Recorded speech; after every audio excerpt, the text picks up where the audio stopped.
Baik, seterusnya kami ingin kongsikan pada anda berkenaan sanitasi awam oleh pihak JBPM, Jabatan Bomba dan Penyelamat. Ini penting kerana sejak akhir-akhir ini kita lihat semakin bertambah pertambahan zon kuning. Jadi ini kami berikan sedikit gambaran bagaimana situasi pihak JBPM melakukan sanitasi awam di kawasan-kawasan yang dijangkiti COVID-19. Jadi saya perkenalkan tetamu di studio hari ini untuk bercakap berkenaan apa yang mereka lakukan, iaitu Tuan Farhan Sufian bin Borhan selaku penolong Pesuruhjaya Bomba. Apa khabar Tuan Farhan? Selamat pagi.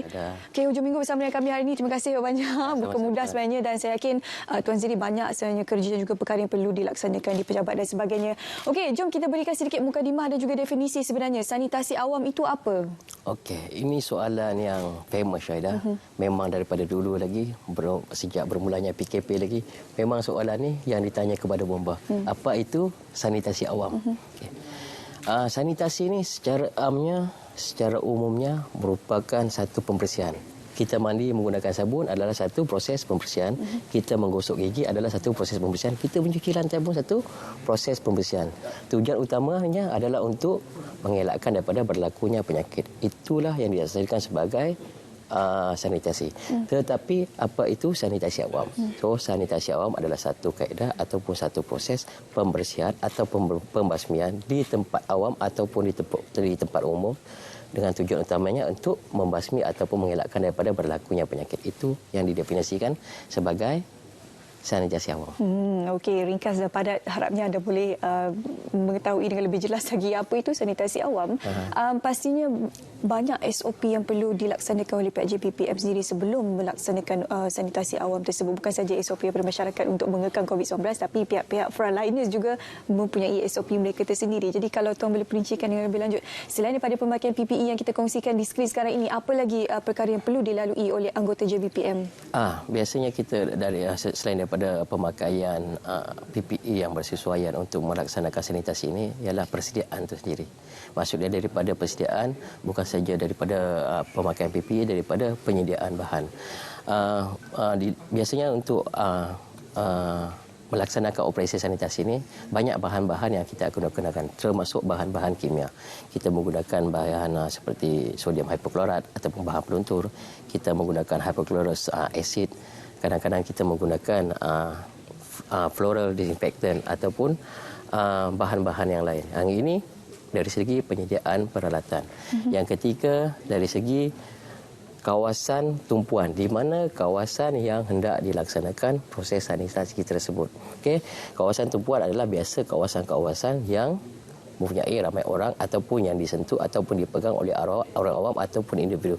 Kawasan fokus di mana untuk kita melaksanakan operasi sanitasi awam ni. Sanitasi awam ni bukan kita just spray di mana-mana, tetapi berfokus, maksud dia tempat-tempat yang bersesuaian untuk memastikan pelaksanaan operasi sanitasi awam ni lebih berkesan. Yalah, bila kita melakukan proses sanitasi awam ini antara perkara yang baru bukan saja untuk masyarakat tetapi untuk pihak anggota JBPM juga.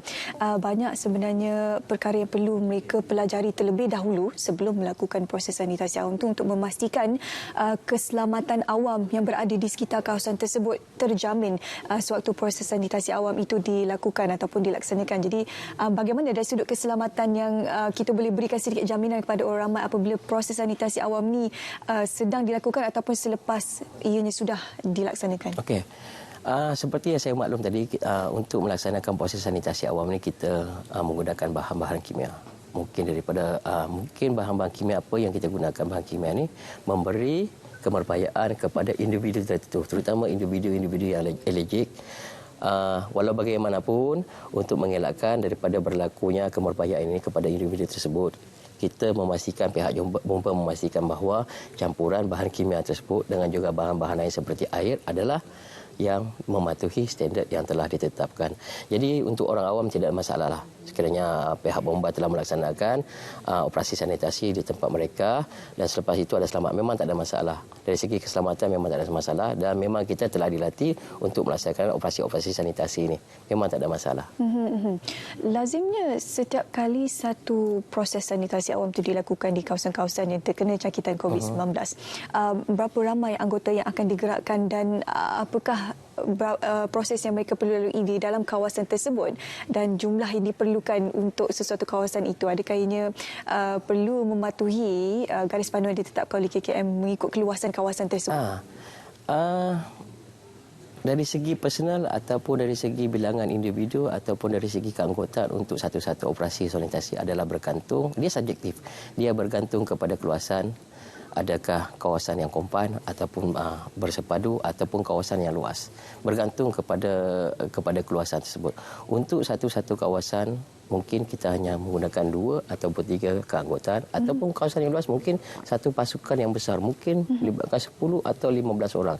Ia bergantung kepada keperluan sanitasi tersebut dan bergantung kepada kadar kemerebakan, jangkaan kadar kemerebakan COVID-19 ataupun kawasan-kawasan yang melibatkan penduduk ramai. Biasanya untuk kawasan yang melibatkan kependudukan ramai ataupun kita menjangkakan bahawa kawasan tersebut adalah kawasan yang berisiko ataupun yang disentuh oleh orang awam ataupun di kawasan situlah biasanya menjadi tumpuan kepada orang awam. Bergantung. Dia adalah satu yang subjektif. Dan memandangkan kita sekarang ni berada dalam tempoh perintah kawal pergerakan bersyarat di kawasan-kawasan merah, terutamanya di Selangor, sudah banyak kawasan merah dan sebagainya.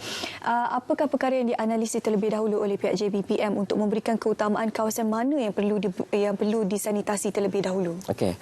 Sebelum melaksanakan operasi sanitasi, kita buat perancangan dahulu.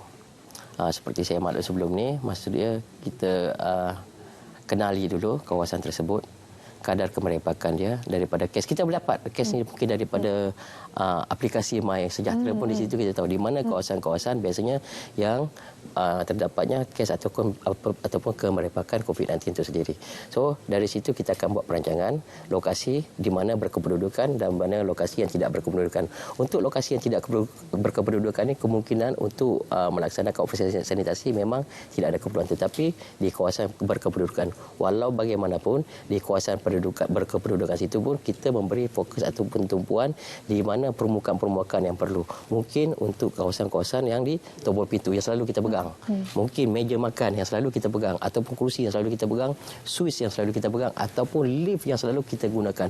Kita memberi fokus kepada kawasan-kawasan tersebut. Dan pastinya terdapat cabaran tersendiri oleh pihak JBPM untuk melaksanakan sanitasi awam. Jika kita bercakap berkenaan awam ni, maksudnya kawasan itulah kawasan awam. Jadi mungkin tidak semua memahami prosedur yang perlu dilalui oleh anggota petugas JBPM untuk melaksanakan proses sanitasi itu. Jadi kalau boleh kongsikan bagaimana kepayahan dan keperitan yang terpaksa dialami oleh anggota-anggota ini untuk melakukan proses itu. Kalau kita boleh maklumkan kepada orang ramai supaya mereka boleh lebih memahami bidang tugas JBPM sewaktu mereka melakukan proses sanitasi tersebut. Secara umumnya penerimaan masyarakat dalam operasi sanitasi awam ini amat positif. Sehingga kini tidak ada halangan yang orang cakap terlalu besar kepada pihak bomba untuk melaksanakan operasi sanitasi awam di kawasan awam. Orang awam, orang ramai faham ini adalah tugas dan ini adalah untuk kebaikan mereka. Mereka faham apa itu sanitasi awam dan ini adalah kebaikan untuk mereka sendiri. Dan sehingga kini memang tidak ada masalah yang besar untuk pihak jabatan melaksanakan operasi sanitasi awam di kawasan awam ni. Memang orang awam memberi kerjasama, memang tidak ada masalah. Kadang-kadang orang awam sendiri bersama-sama dengan kita untuk melaksanakan sanitasi awam tersebut. Dan kita rasa berbanggalah, maksud dia masyarakat faham bahawa sanitasi ini adalah satu proses yang baik untuk bagi mengelakkan berlakunya jangkitan penyakit. Itu adalah salah satu cara lah untuk kita mengekang jangkitan COVID-19 selagi mana vaksin belum ditemukan. Ya, adakah boleh membuat permohonan orang ramai ataupun mana-mana syarikat dan sebagainya boleh membuat permohonan untuk melakukan sanitasi awam ini? Okey. Dia ada dua perkara sini. Apa yang bomba laksanakan berkenaan dengan sanitasi awam, bomba bukan buat semua tempat. Kita berfokus, maksud dia kita bomba memberi penumpuan di kawasan yang kita istilahkan sebagai epicenter. Epicenter ialah kawasan di mana kita menerima maklumat ataupun kita mengetahui bahawa kawasan tersebut mempunyai ataupun terdapatnya risiko kemerbahayaan COVID-19. Kita cuma memfokuskan untuk kawasan-kawasan tersebut. Walau bagaimanapun, ada juga kawasan-kawasan yang kita bukan namakan sebagai epicenter. Seperti, saya ambil contoh sini, lokap polis ataupun lokap penjara. Di situ kemungkinan kemerbayaan, kebarangkalian sekiranya berlakunya kemerebakan COVID-19 ini, kawasan tersebut dari segi penjarakan sosial susah tak dilaksanakan. Jadi kita memberi tumpuan juga untuk kawasan-kawasan tersebut. Untuk pihak orang awam pula, kita daripada bomba, kita menggalakkan untuk orang awam ataupun pemilik premis ataupun kumpulan untuk melaksanakan sanitasi kendiri. Kita namakan sanitasi kendiri, yang mana pihak awam, individu ataupun kumpulan tersebut melaksanakan operasi sanitasi sendiri dengan tata cara yang betul. Memang kita galakkan orang awam untuk membuat sendiri. Bomba dia fokus kepada epicenter dan orang awam sekiranya itu kawasan bukan epicenter, kita boleh bagi panduan macam mana nak melaksanakan dan mereka sini akan melaksanakan operasi sanitasi. Maksudnya lakukan sanitasi sendiri tapi panduannya boleh diminta oleh pihak JBPM. Ya, bagaimana, boleh. Apakah jenis cecair yang boleh digunakan. Jadi bagaimana untuk kalau Syarika, kalau mereka boleh dapatkan cecair tersebut? Begini, langkah pertama mereka hendaklah rancang dulu. Macam saya maklumkan tadi, mereka hendaklah rancang kawasan mana yang akan diberi penumpuan. Pertama sekali, kawasan penumpuan maksud dia kawasan yang selalu disentuh, yang macam saya maklum tadi, tombol pintu, meja. Itu kawasan-kawasan yang kemungkinan ada berlakunya pencemaran di kawasan tersebut. Yang kedua, bahan yang digunakan. Sehingga kini banyak bahan-bahan yang terdapat di pasaran. Maksudnya bahan tu tak ada masalah. Bagi pihak bomba, tak ada masalah untuk menggunakan bahan-bahan tersebut. Walau bagaimanapun, baca dulu tata cara penggunaan dia. Macam mana menggunakan bahan-bahan tersebut. Yang ketiga, kaedah pelaksanaan. Saya bagi contoh, simple. Saya bagi 3 contoh kaedah pelaksanaan operasi sanitasi. Okey, yang pertama, kita ada bahan untuk sanitasi dan kita dapatkan satu peralatan semburan, menyembur. Kita sembur saja tempat tersebut, biarkan seketika, barulah kita lebat. Apa-apa pun panduannya itu boleh dapatkan oleh pihak JBPM. Ya, boleh. Melanjut kalau kita cerita kat sini memang sejam pun tak cukup ni tuan. Betul. Okey, terima kasih bersama kami. Perincian yang sangat jelas dan padat bersama untuk kita berkongsi berkenaan proses sanitasi am oleh Jabatan Bomba dan Penyelamat JBPM. Kita akan berehat seketika.